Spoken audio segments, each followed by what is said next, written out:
Aitäh! Tere kõigile ja tere tulemast saatesse Juudi maailma nädalkanalil i24 News English. Mina olen Emily Francis. Igal nädalal keskendume lugudele, probleemidele ja isikutele, mis pakuvad huvi juudi kogukonnale siin Iisraelis ja ka diaspooras, ülemaailmses juudi kogukonnas. Ja nagu alati, alustame selle nädala olulisemate juudi maailma uudistega. Heitke pilk peale! Bondi Beachi massimõrva kahtlusalusele Navid Akramile on esitatud veel 19 süüdistust, mis tõstab tema süüdistuste koguarvu 78-ni. Uute süüdistuste hulka kuuluvad mõrvakatse, tulistamine mõrvamise eesmärgil ning relvast tulistamine kahju tekitamiseks või vahistamisele vastupanu osutamiseks. Talle oli juba esitatud süüdistused mõrvas, mõrvakatses, terrorismis, lõhkeaine kuritegudes ja terroristliku sümboli näitamises pärast terrorirünnakut, mis tappis 15 inimest Hanuka pidustusel Sydneys, Austraalias eelmise aasta detsembris. Hispaania teatas eelmisel aastal antisemiitlike juhtumite järsust kasvust. 2025 aastal registreeriti 69 juhtumit, mis on 86% rohkem kui eelmisel aastal. Siseministeerium teatas, et ka vihajuhtumite koguarv oli rekordiliselt kõrge, kusjuures suurimaks kategooriaks olid rassism ja ksenofoobia. Ja siseminister süüdistas avalikke ametnikke ksenofoobse retoorika levitamisele kaasaaitamises. Kolumbia president Gustavo Petro tekitas pahameelt, kui ta vastas ajaleheartiklile säutsuga Heil Hitler. Hiljem kaitses ta oma postitust ja ütles, et kritiseeris artiklis tema arvates esinenud fašistlikku keelt. Iisraeli ametnikud ja juudi organisatsioonid mõistsid selle märkuse hukka kui solvava ja antisemiitliku. Briti muuseumi loeng Vana-Iisraeli ja Juuda kohta, mis oli kavandatud juudi kultuurikuu raames, toimus 2 nädalat pärast selle esialgset tühistamist. Muuseumi töötajad ütlesid, et loengu eesmärk oli uurida esemeid, mis näitavad poliitilisi ja kultuurilisi jõude, mis kujundasid seda piirkonda rohkem kui 2000 aastat tagasi. Algne edasilükkamine toimus pärast seda, kui muuseum teatas, et mõned registreerunud osalejad kavatsesid üritust häirida, olles rahulolematud seose pärast Vana-Iisraeli ja tänapäeva Iisraeli vahel. Ja lõpuks tegi Gwyneth Paltrow üllatusliku etteaste reklaamis, mis tutvustas luksusliku elamuprojekti 51 park Iisraeli Herzlias. Kampaania on osa 2 torniga arenduse reklaamist, mis ulatub 51 korruseni ja asub Herzlia pargi kõrval. Paltrow, kelle isa on juut, pidi taluma veebis suurt vastulööki, kus kriitikud süüdistasid teda tsitaatides genotsiidi toetamises ning tema sotsiaalmeedia ujutati üle solvangutega. Kuigi ta pole ainus Hollywoodi täht, kelle pilgud on suunatud Herzlia siluetile, sest Leonardo DiCaprio on investeerinud korterikompleksi Herzlia jahisadamas. Sel nädalal alustame Kanadast, kus vägivaldsed antisemiitlikud vihakuriteod ja muud vandalismi vormid on viimase aasta jooksul märgatavalt kasvanud. Peaminister Mark Carney tunnistas, et riik ebaõnnestub juudi kanadalaste suhtes ning on loonud nõukogu, et võidelda antisemitismi vastu. Kuna juudid moodustavad vaid 1% Kanada elanikkonnast, ei ole juhid ja aktivistid just eriti lootusrikkad. Meiega liitub nüüd Torontost Matthew Taub, liikumise Unapologetically Jewish asutaja ja tegevdirektor. Aitäh, et olete siin ja tore on teid taas näha. Samuti tore teid näha, aitäh, et kutsusite mind.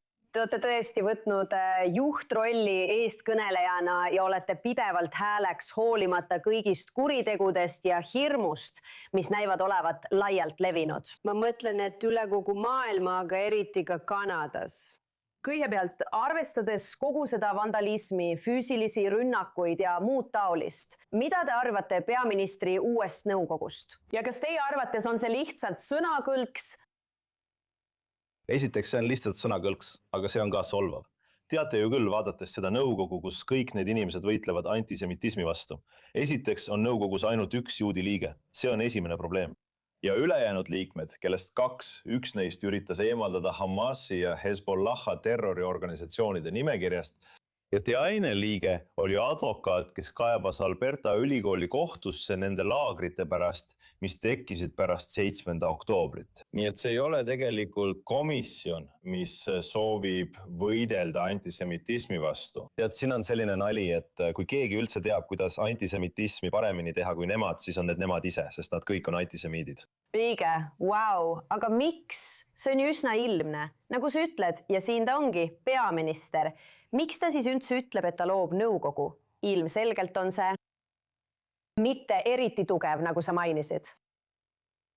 Ma ütleksin, et see on valitsusele tüüpiline. See on lihtsalt rohkem bürokraatiat. See on lihtsalt järjekordne nõukogu, mis teeb järjekordse raporti, loeb järjekordset esseed, et aina edasi venitada ning seda probleemi edasi lükata.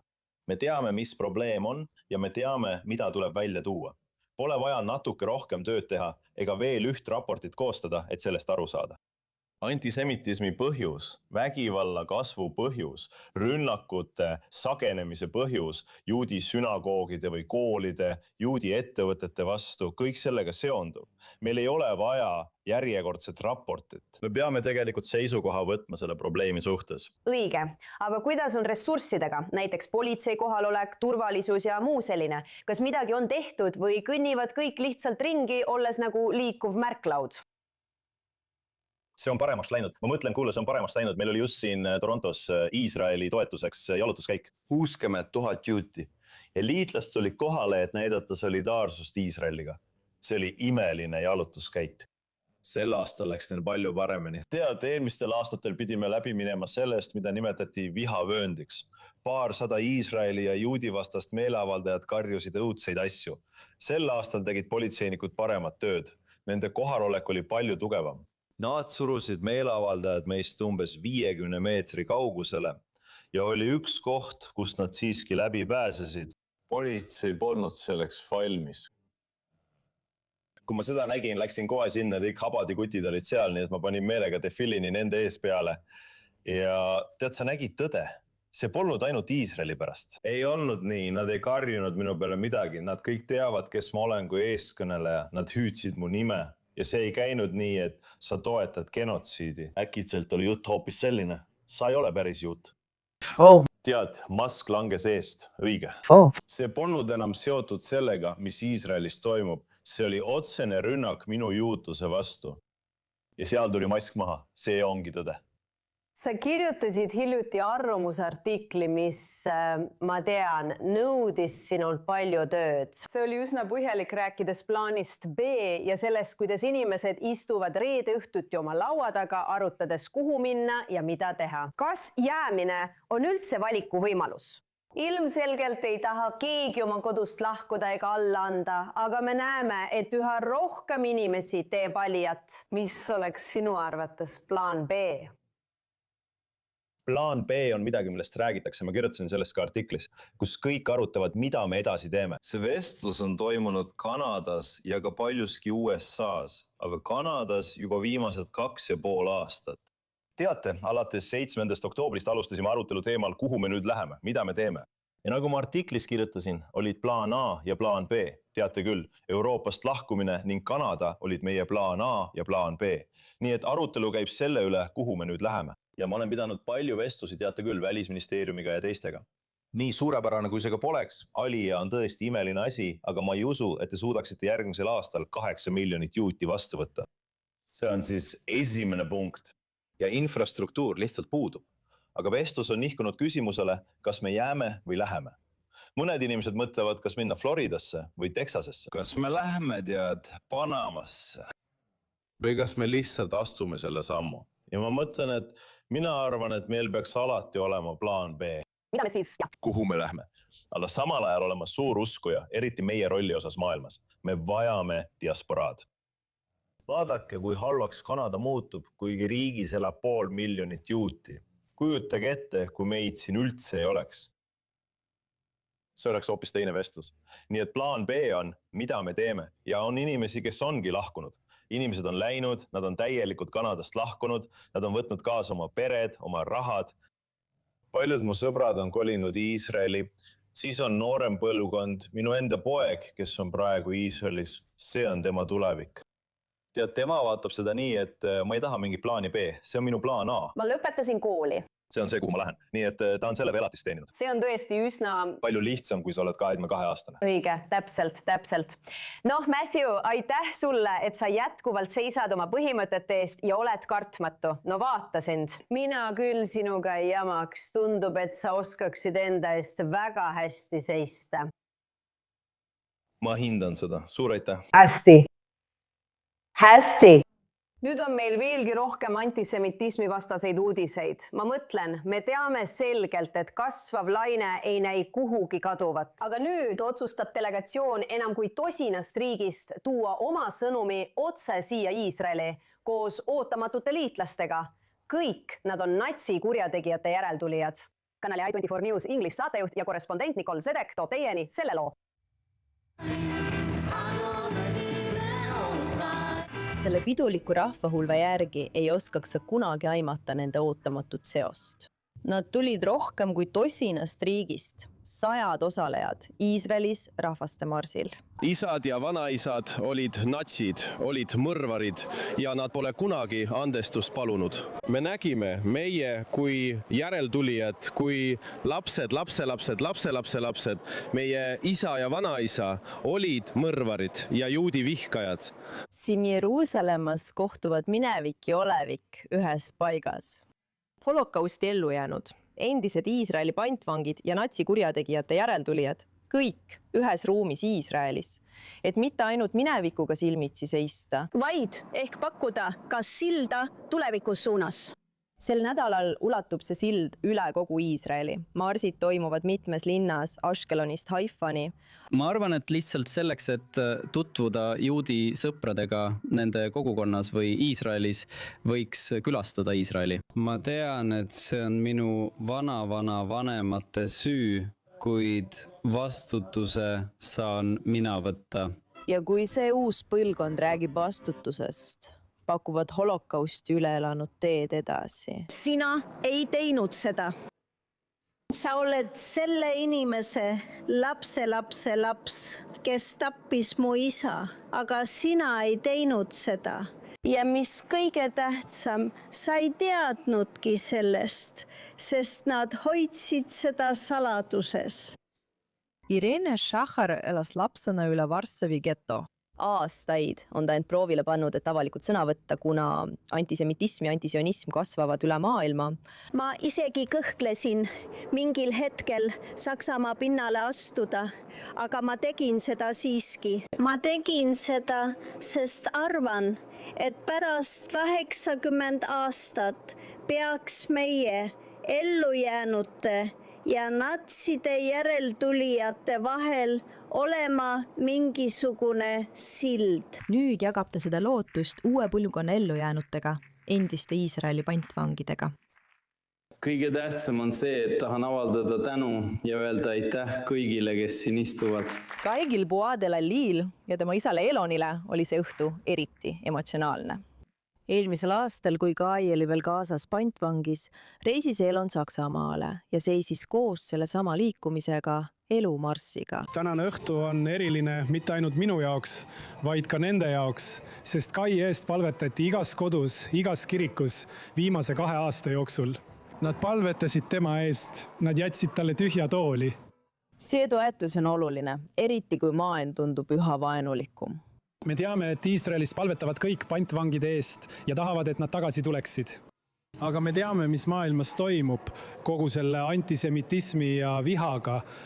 Ja kui sa näed sellist gruppi, nad on kristlased ja nad armastavad Iisraeli nii väga ning toetavad Iisraeli vankumatult. Ja nende palved ja sügav usk mõjutasid mind tõesti.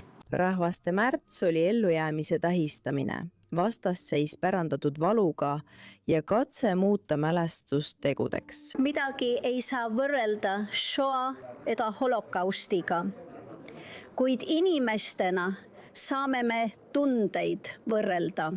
Ja ma tean täpselt, mida nad läbi elasid. Ma peitsin end, ma olin tunnelites, mul oli õhku hingata. Ma olin, aga see oli 80 aastat tagasi. Ja ma jäin ellu. Nemad jäid ellu. Ja nüüd paluvad need, kes elasid üle kõige pimedamad peatükid, järgmisi põlvkondi selle ajalooga midagi ette võtta. Loome silla. Paneme oma käed, südamed ja mõistused kokku. Ja olgem osa ühest rahvast, kus te toetate meie rahvust, Iisraeli riiki ja judaismi. Mitte kunagi enam ei ole lihtsalt sõnakõlks. Selle grupi jaoks on see midagi, mille nimel marssida. Jeruusalemmas Nicole Zetek, I24 News English. Kanye West teeb tagasituleku turneed või vabandusturneed. See on juba käimas. Eelmisel nädalal esines ta Hollandis Arnhemi linnas. Ja kuigi paljud fännid võtsid ta soojalt vastu, laulis Hollandi juudi kogukond hoopis teist laulu. Amsterdami holokausti muuseum lükkas tagasi tema palve külastuseks. Siin on selle kohta rohkem infot meie järgmises reportaažis, mille teeb Joe Brown. Meil on kurb, me paneme selle peo põlema, mees, ma luban. Kanye Westi pooleli jäänud maailmaturnee on nüüd tõeliselt alanud, kui kokku 80 000 inimest täitsid 2 õhtu jooksul Helredomi staadioni Arnhemis Hollandis, et kuulata räppari klassikalisi hitte. Ja ma arvan, et jah, see on tõesti julge ja tema muusika tõesti inspireerib ning laulud panevad sind mõtlema, mis elu on ja millest see räägib. See on Che esimene staadioniturnee pärast tema väga avalikku antisemiitlikku kokkuvarisemist, mis on viimastel aastatel tema karjääri varjutanud. Pärast 10 antisemiitlikke postitusi internetis, kaupade müümist Haagristiga ning Adolf Hitleri kõnede kasutamist oma laulus Heil Hitler. Jee on näiliselt püüdnud oma tegusid heastada, külastades kabalisti rabi Yoshiahu Joosef Pintseli ja avaldades täismahulise reklaami Wall Street Journalis. Ta pani oma väljaütlemised bipolaarse häire arvele. Kuid mitte kõik ei ole vabandusega rahul. Tema maailmaturned on mõjutanud Ühendkuningriigi ja Austraalia sissesõidukeeld, samal ajal kui kontserdid Poolas, Prantsusmaal ja Itaalias tühistati tema varasemate skandaalide tõttu. Siiski toimusid esinemised Hollandis plaanipäraselt, kuna tema fännid olid valmis andestama ja unustama.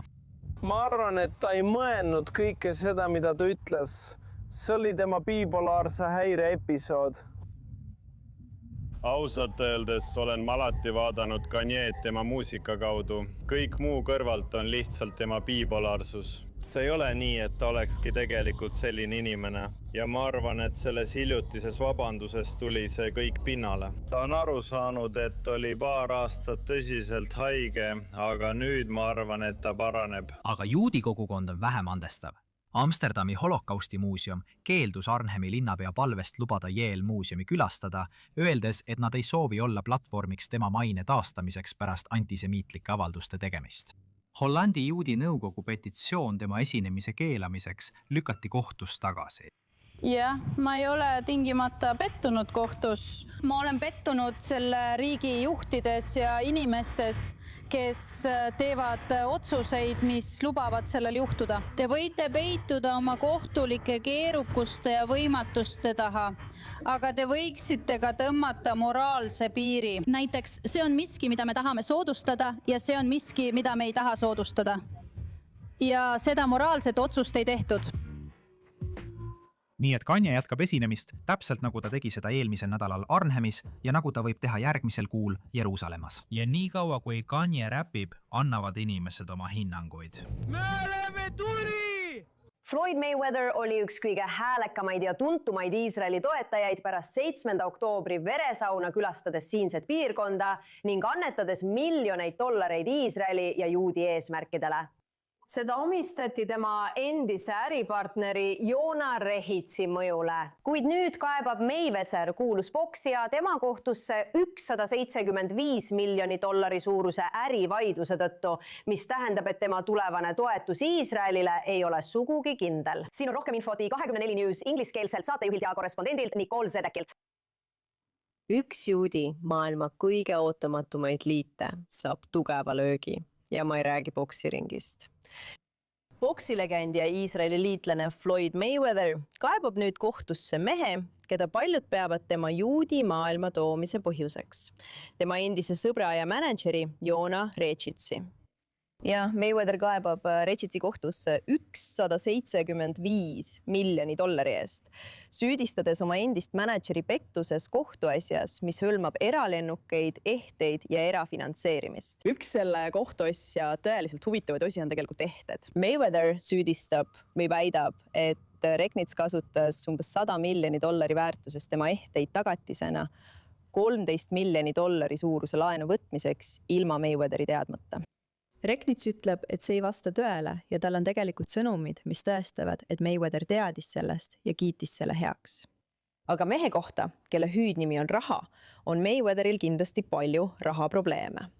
See ei ole ainus rahaline mure, millega Mayweather praegu silmitsi seisab. Tegelikult on ta esitanud ka $340 miljoni suuruse hagi Showtime'i ja oma endise mänedžeri Al Heymani vastu, süüdistades neid teistsuguses pettuseskeemis. Ja USA maksuamet esitas Mayweatheri vastu $7,3 miljoni suuruse maksunõude tasumata maksude eest aastatel 2018 ja 2023. Nüüd on suur küsimus Iisraeli elanike ja diasporaa juutide jaoks see, kuidas need rahalised probleemid võivad mõjutada tema suhet Iisraeliga. Nüüd on Reknits öelnud, et just tema oli see, kes julgustas Mayweatherit silma paistma ja Iisraeli toetama, eriti pärast 7. oktoobrit. Ja Mayweather on olnud üks kõige avalikumaid, häälekamaid ja rahaliselt mõjukamaid kuulsusi, kes toetab juudi riiki. Ta on pärast 7. oktoobrit siia korduvalt tulnud ning on olnud avalikult ja rahaliselt seotud suurte organisatsioonidega nagu United Hatzalah ja Magen David Adom.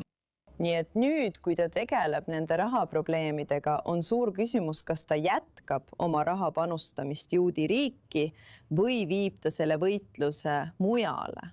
Kuna ta peab oma tähelepanu Iisraelist väljapoole suunama ja keskenduma mõnele neist õiguslikest lahingutest, mille ta on otsustanud pidada. Nüüd New Yorki juurde. New Yorki elanikud on imetlusega jälginud, kuidas New York Knicksi meeskond on teed NBA finaali poole puhaste seeriavõitudega sillutanud. Ja tänu ühe fänni spontaansusele on neil nüüd ka uus loosung selle juurde. Kuulake. Mu mees, moslem, mu päigirid juudi omad, mu kristlik New York! Meie.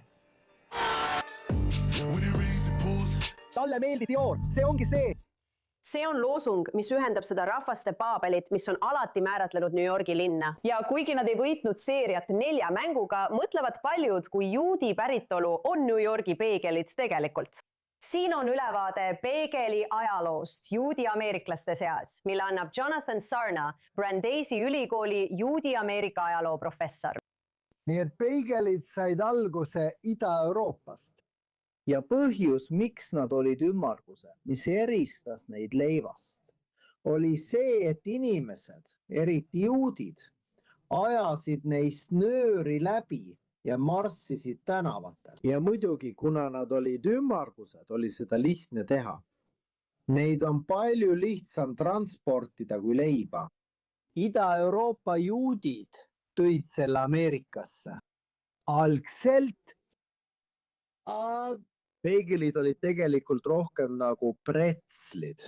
Need olid väikesed, olid pigem kreekeri moodi suupiste kui korralik toit.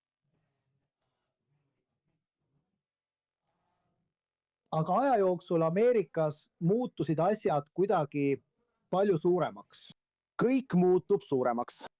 Ja ka peegelid läbisid selle arengu. Tõenäoliselt on sellel midagi pistmist tehnoloogiaga. Ja 20. sajandil, eriti 2 maailmasõja vahelisel ajal, hakkasid peegelid esmalt New Yorgis ja seejärel mujal kiiresti populaarsust koguma. Nüüd on need erinevates kohtades erinevad. Montreali peegelid valmistatakse veidi teistmoodi kui New Yorgi peegelid. Nii et New Yorklased on oma peegelite üle väga uhked. New Yorgis oli üks ametiühing, mis koosnes suures osas juutidest ja mõnevõrra kommunistlik. Ning nemad tegidki neid paageleid seal. Ja nagu paljude rahvustoidu puhul, seostus see inimeste mõtetes juudi kogukonnaga.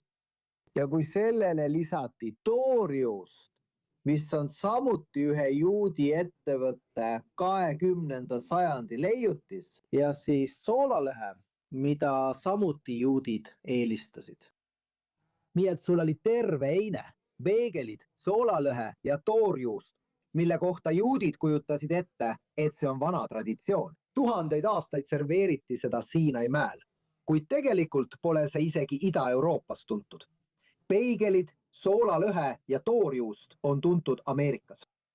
Ja alles 1960-ndatel kui Lenderi perekond leiab viisi, kuidas peegelid üle kogu riigi laiali levitada, neid külmutada, automatiseerida ja nii edasi, saavad paljud teised ameeriklased peegelitest teada.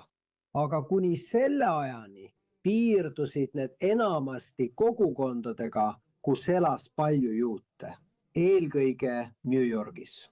Nii et on igati loogiline, et selline loosung olemas on. Mis seob etnilise toidu, mille üle New Yorgi juudi kogukond uhkust tunneb, teiste New Yorki teistest kohtadest eristavate elementidega, sealhulgas niksiga.